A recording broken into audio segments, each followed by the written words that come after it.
name is Richter. I go to Carr, University of Art and Design.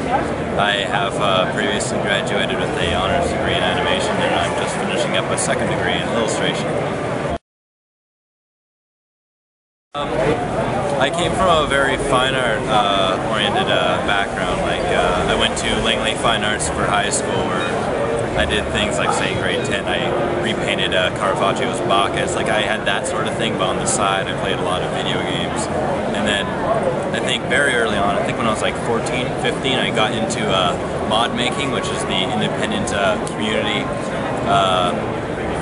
which pretty much produce modifications or standalone modifications for existing games which had their SDK engine. So I usually worked as a concept artist and a level designer. I worked with the Gold SRC engine for the original Half-Life and the Source engine. I think I also touched with the Unreal engine as well.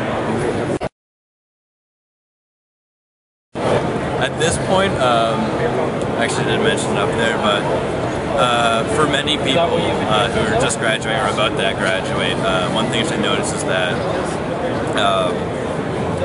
every employer needs 3 or plus years, so now I'm trying to feel my way around and see where do I get started on getting to that point, and really just kind of getting my name out there and really just kind of getting myself available, I guess. For one thing, it's subsidized, so I actually have contemporaries. I have friends in, say, the Savannah College of Art and Design, and I was surprised when I went down to a comic convention in New York a few years ago, and I found out that she had accumulated $160,000 in student debt.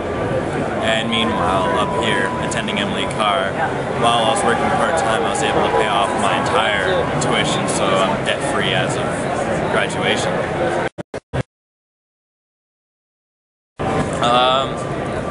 Right off of the bat, I see that there's plenty of incentive for lots of entertainment and creative industry companies to come up here and establish themselves. It's got those tax credits, and then you even have, in comparison to the United States, much lower capital tax rates.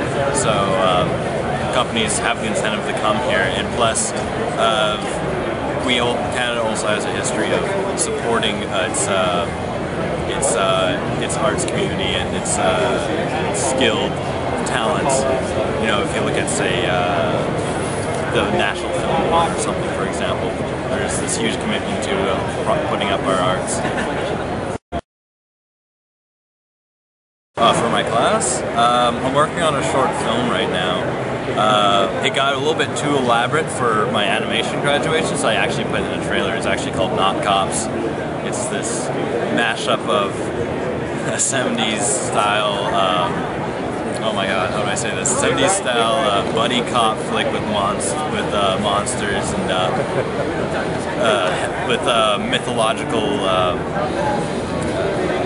involvement. I don't know, if you took I don't even know, just a bunch of crazy mythological stuff. Creatures? Yeah, so I basically mix all my interests together and then try to come up with this interesting idea. It depends on the school, really. Vancouver Film School is extremely technical, but they do want to see a foundation in fine art. Carr is actually one of, if not the most well-regarded Canadian fine art institution. So when you're planning to apply, I actually made a mistake when I was applying and I had to appeal to get in. I put in my sketchbook with all my cartoons and comic book characters and everything in there, and they actually declined me right out just for that. So if you're applying to go to Carr or even any school, make sure you have a third or even a half of your portfolio as life drawings. They want to see that your raw abilities, and the best way they can see that is through your life drawings. So go to a local community or even go out in public, just draw people, just walking around doing things, and that's very important. Then put in your strongest works, paintings, pastels, contact drawings. That's pretty much what you need.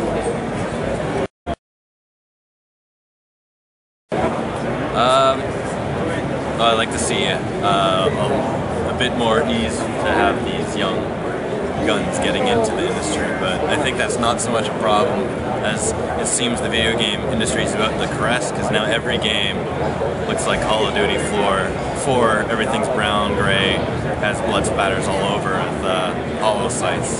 So at this point, graphics cannot get any better, any real difference is inevitable. So now I think a lot of game developers are going to start trying to edge out their competition by making it more creative, more artistic, with better writing, with more plots. So you're going to start seeing more of that as opposed to better graphics and more extreme. So a more competitive industry is what you're looking at. Yeah, you're going to see a lot.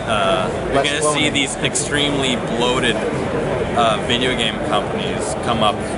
But like right now, they're all freaking out about competition from iPhone, but that's not really what they should be. iPhone's a completely different universe. The casual market will never get into the hardcore or established game market, so what they really should be concerned is actually making their games more creative, and they should take more risks.